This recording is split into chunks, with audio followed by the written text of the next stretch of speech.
everyone. Today we are going to discuss chapter 2 which is basically about kinds of companies. क्योंकि अभी तक हमने nature of companies, क्या features होते हैं, लिफ्ट कैसे करते हैं, कॉर्पोरेट व्हील, वो सब चीज़ें कर ली हैं. तो अब बहुत इम्पोर्टेंट टॉपिक जो है वो है कि कंपनीज की काइंड्स क्या हैं, कितने तरह की कंपनीज होती हैं. ऑल्दो अगर हम फुल फ्लेज चैप्टर की बात करें so there are so many types. Statutory companies होती हैं, चार्टर्ड कंपनीज होती हैं, होल्डिंग कंपनीज होती हैं.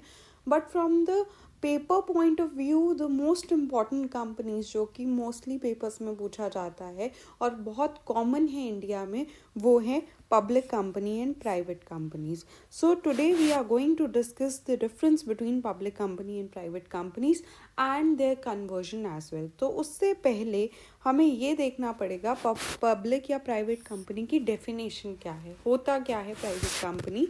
प्राइवेट कंपनी एक ऐसी कंपनी है जिसका minimum paid up share capital या तो कंपनी लॉ में लिखा होगा या फिर उसके आर्टिकल्स में कुछ रिस्ट्रिक्शंस या कुछ चीज़ें ऐसी बताई जाएंगी जिससे हमें पता चल जाएगा कि ये कंपनी पब्लिक है या प्राइवेट. तो सबसे पहले क्या रिस्ट्रिक्शन लगी होती है प्राइवेट कंपनी में. अगर आर्टिकल्स ऑफ एसोसिएशन में लिखा है कि जो मेंबर्स हैं वो अपने शेयर्स को ट्रांसफ़र नहीं कर सकते फ्रीली. ऐसा नहीं है कि आप अपनी मर्ज़ी से अपने शेयर्स को किसी को भी ट्रांसफ़र कर दोगे. अगर उस पर रिस्ट्रिक्शंस हैं तो दैट मीन्स वो कंपनी प्राइवेट कंपनी है.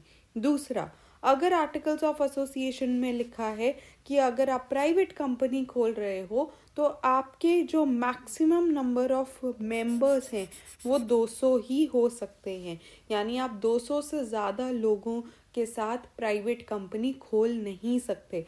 तो अगेन आपको पता चल जाएगा कि वैसी कंपनी जिसमें रिस्ट्रिक्शन है नंबर ऑफ मेंबर्स, मैक्सिमम कितने हो सकते हैं, वो भी एक प्राइवेट कंपनी है. और थर्ड, जिसमें आप शेयर्स को जनरल पब्लिक को नहीं सेल कर सकते. तो आम जैसे हम स्टॉक एक्सचेंज में शेयर्स को ट्रेड करते हैं, प्राइवेट कंपनीज में ऐसे हम जनरल पब्लिक को इनवाइट नहीं कर सकते हमारी कंपनी के शेयर्स खरीदने के लिए.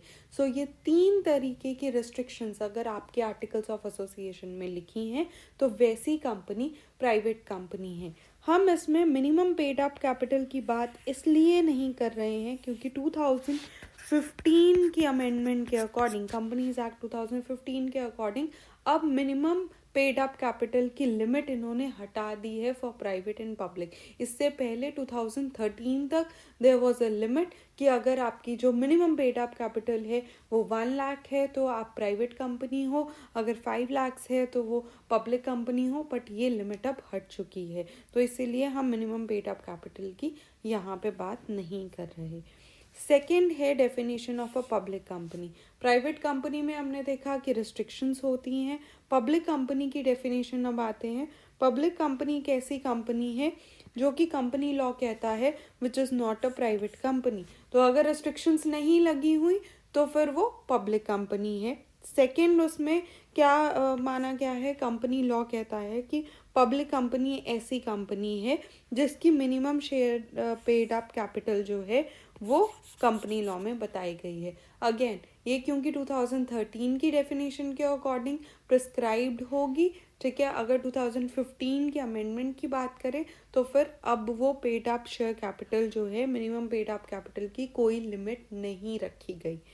थर्ड थिंग, पब्लिक कंपनी वो कंपनी है जो किसी भी पब्लिक कंपनी की सब्सिडरी हो सकती है.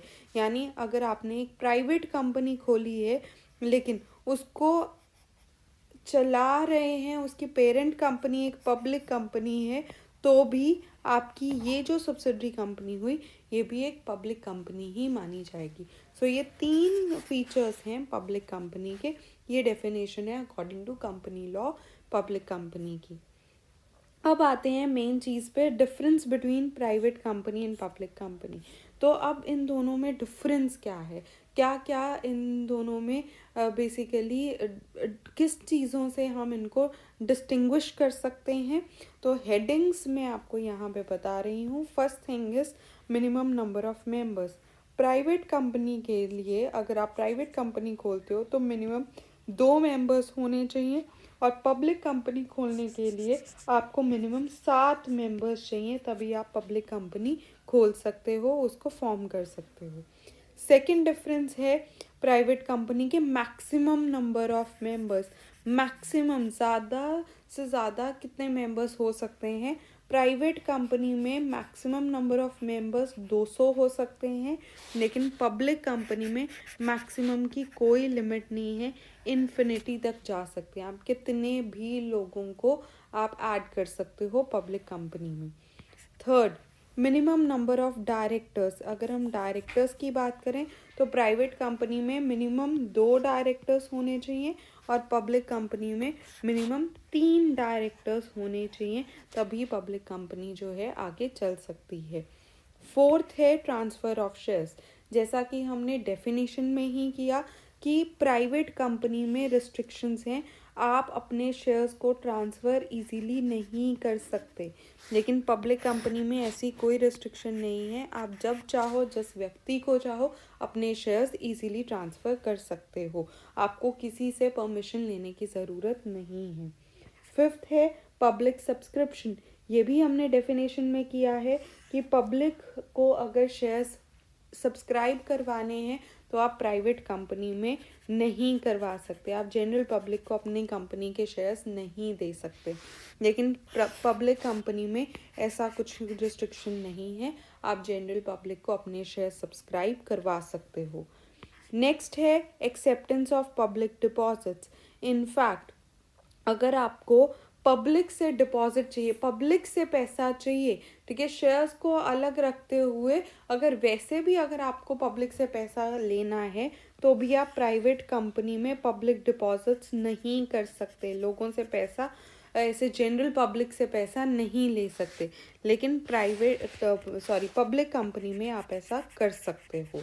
सो अगेन ये डिफरेंस है पब्लिक कंपनी और प्राइवेट कंपनी में। नेक्स्ट है issue of prospectus. Issue of prospectus में जो प्राइवेट कंपनी है वो प्रॉस्पेक्टस इशू ना भी करे तो भी चलेगा, कोई कंपल्शन नहीं होती है, नो कंपल्शन, ठीक है। आप पब्लिकली अगर वो प्रॉस्पेक्टस इशू नहीं करती, प्राइवेटली अपने फ्रेंड्स को शेयर्स दे देती है, अपने फ्रेंड्स से पैसा इकट्ठा कर लेती है, तो वो भी ऐसा कर सकती है।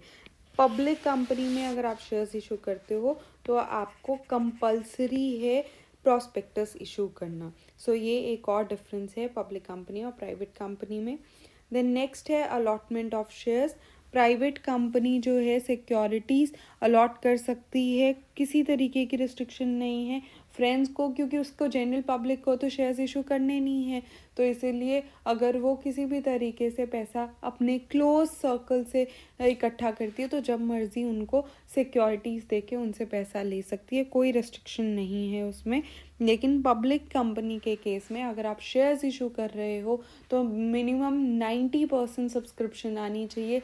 90% सब्सक्रिप्शन आती है यानी 90% शेयर्स अगर लोग आपके सब्सक्राइब करते हैं तो ही आप उनसे पैसा ले सकते हो, अदरवाइज जितना पैसा आपके पास आया है वो सारा का सारा आपको वापस करना पड़ता है। तो अगेन इस तरीके की चीज़ें हैं जब आप शेयर्स अलॉट करते हो, तो पब्लिक कंपनी में ये थोड़ी सी रिस्ट्रिक्शंस हैं while allotting the shares. Ninth differences issue of securities in dematerialised form.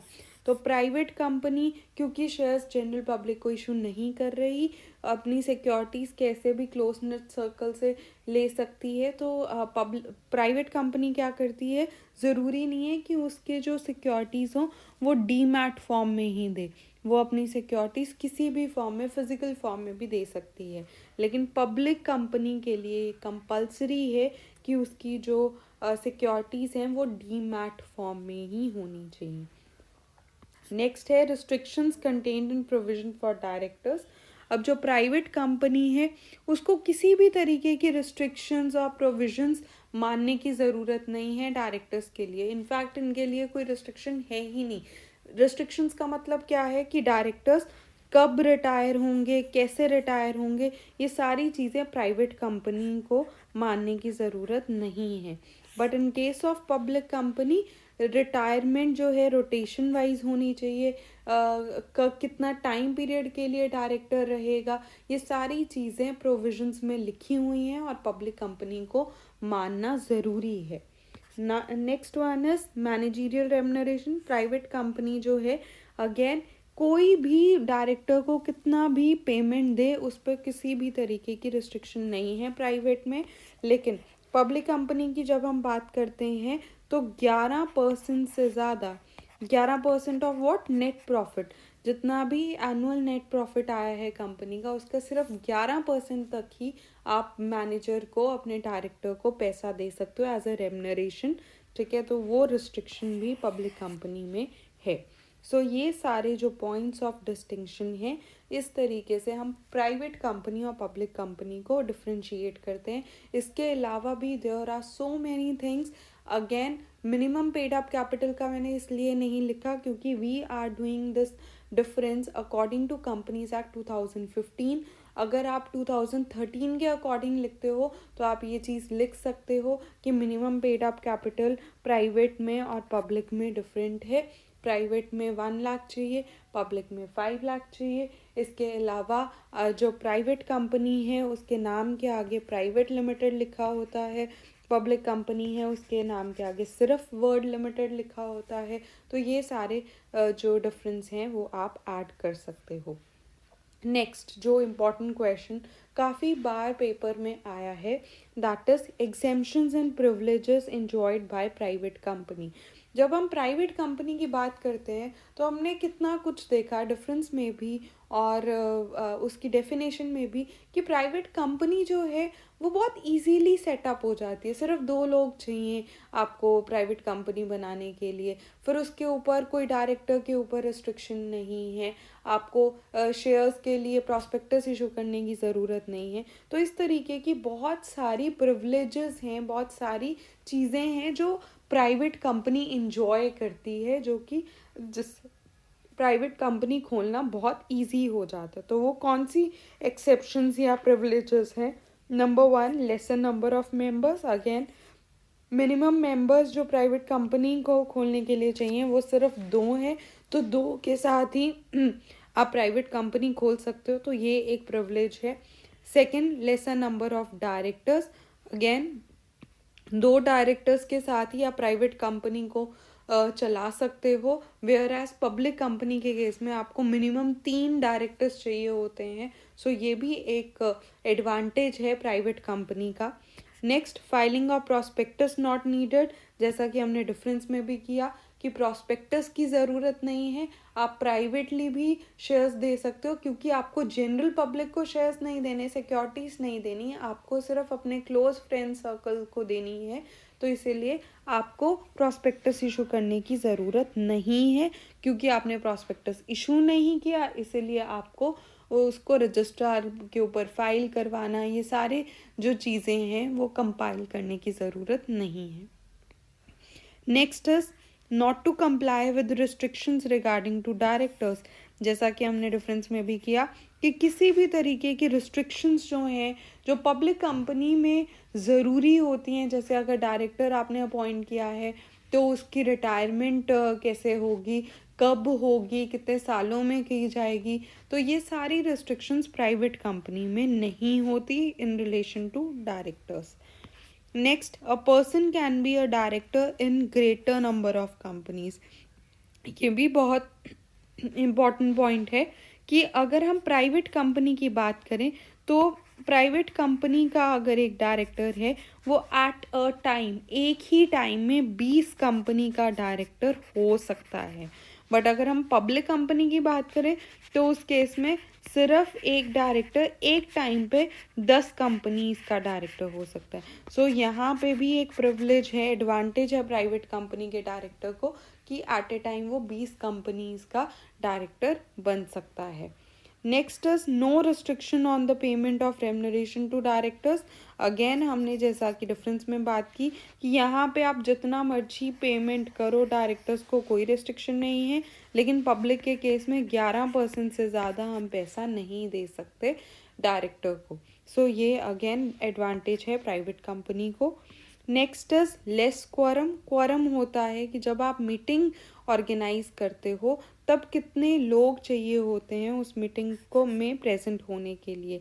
सो इस केस में भी अगर हम बात करें प्राइवेट कंपनी की, तो सिर्फ 2 लोग फिजिकली प्रेजेंट होने चाहिए, तो आप मीटिंग को आगे कन्वीन कर सकते हो, आगे चला सकते हो। लेकिन पब्लिक कंपनी के केस में मिनिमम 5 लोग फिजिकली प्रेजेंट होने चाहिए मीटिंग में, तो ही आप मीटिंग को आगे बढ़ा सकते हो। सो इस केस में भी हम कह सकते हैं कि प्राइवेट कंपनी को एडवांटेज है कि अगर 2 लोग भी मीटिंग में प्रेजेंट हैं तो आपकी मीटिंग जो है एज इट इज़ अच्छे से चल सकती है। Next is no need to have an independent director. अगर हम पब्लिक कंपनी की बात करें तो इंडिपेंडेंट डायरेक्टर होना ज़रूरी है, तो लेकिन अगर हम प्राइवेट कंपनी की बात कर रहे हैं तो हमारे को इंडिपेंडेंट डायरेक्टर होना ज़रूरी नहीं है। तो अगेन उस केस में भी हम कह सकते हैं कि ये भी हमारे पास एक एडवांटेज है अगर हम प्राइवेट कंपनी को खोलते हैं। तो ये सारे एक्सेप्शंस और प्रिविलेजेस आपको मिलते हैं अगर आप प्राइवेट कंपनी फॉर्म करते हो तो। Next is conversion of a private company into a public company. Again एक टॉपिक कन्वर्जन का भी जो है इस चैप्टर में से आ जाता है कि पब्लिक कंपनी को प्राइवेट में कैसे कन्वर्ट करना है, प्राइवेट को पब्लिक में कैसे कन्वर्ट करना है। तो सबसे पहले वही देखते हैं, conversion of a private company into a public company. तो कन्वर्ट करने के लिए 2 तरीके हैं। अगर हमने ऑलरेडी प्राइवेट कंपनी ओपन की है और अब हम उसको पब्लिक कंपनी में कन्वर्ट करना चाहते हैं तो 2 तरीके से हो सकता है। सबसे पहला ऑटोमेटिक कन्वर्जन। ऑटोमेटिक कन्वर्जन क्या है कि आपने प्राइवेट कंपनी बना ली, लेकिन जो प्राइवेट कंपनी को चलाने वाली रिक्वायरमेंट्स थी आपने वो पूरी नहीं की। जैसे कि क्या रिक्वायरमेंट थी कि आपके जो मिनिमम नंबर ऑफ मेंबर्स जो हैं वो 2 होने चाहिए, ठीक है, और मैक्सिमम 200 ही हो सकते हैं, उससे ज़्यादा मेंबर्स नहीं हो सकते।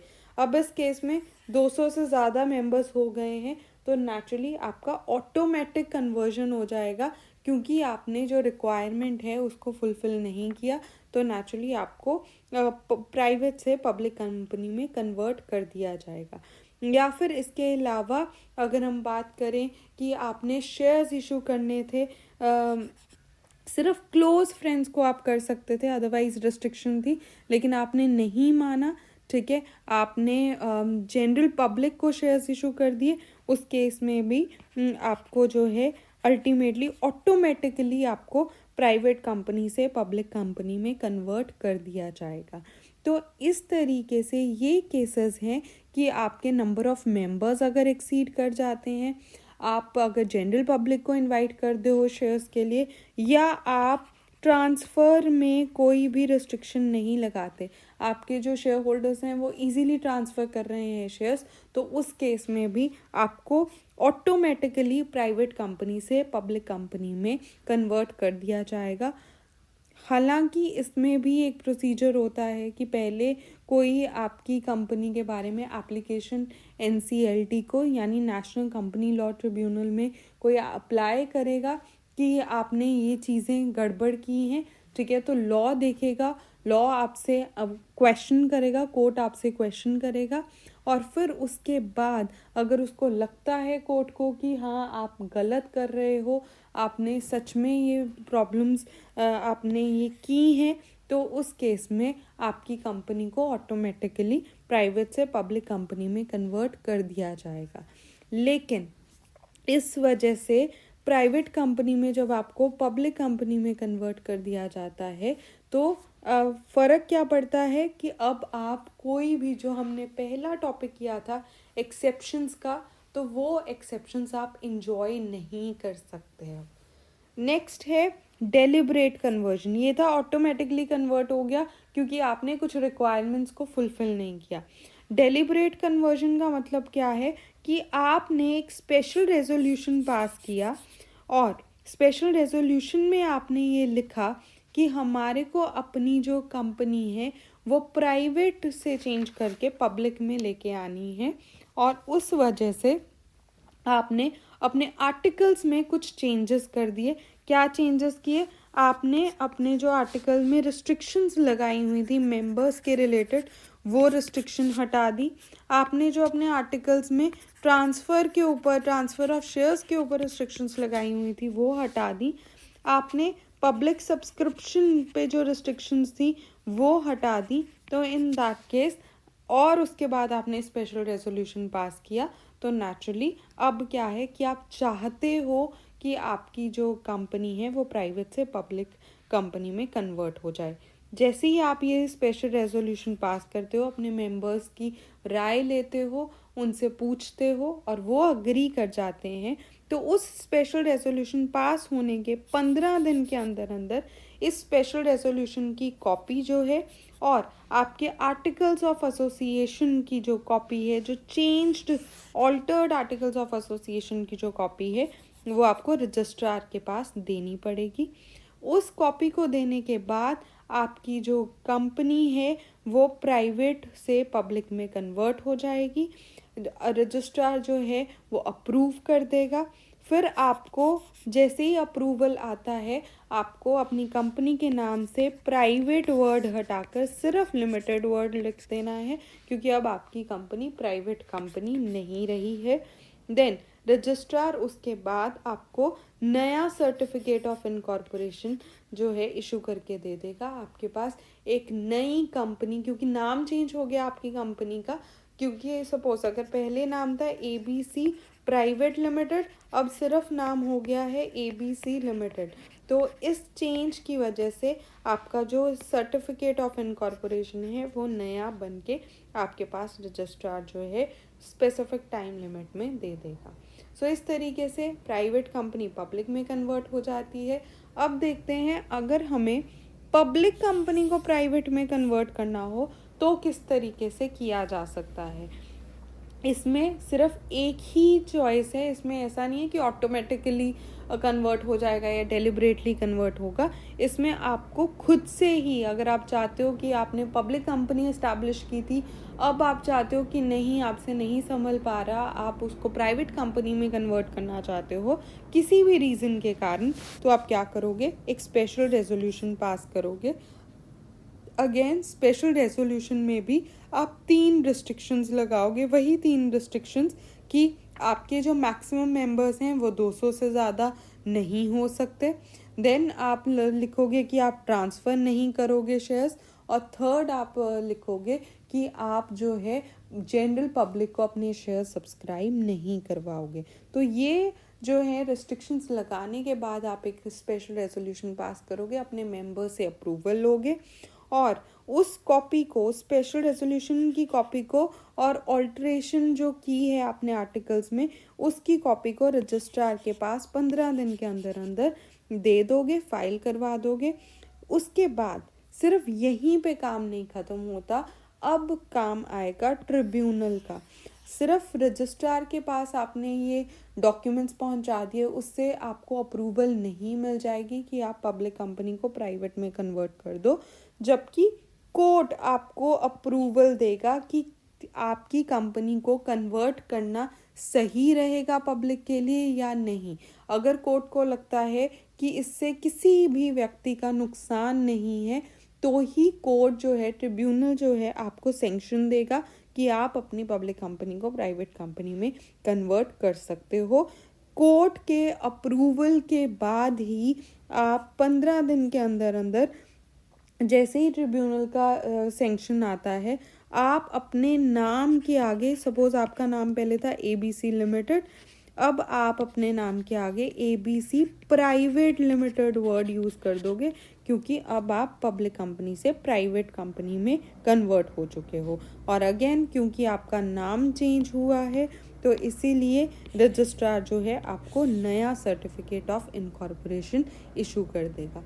सो इस तरीके से आपकी जो है कंपनीज कन्वर्ट हो सकती हैं। इसी के साथ हमारा ये टॉपिक जो है वो फिनिश होता है। ऐसे ही कंपनी लॉ के बाकी वीडियोस के लिए सब्सक्राइब कीजिए बिजनेस टेल्स को।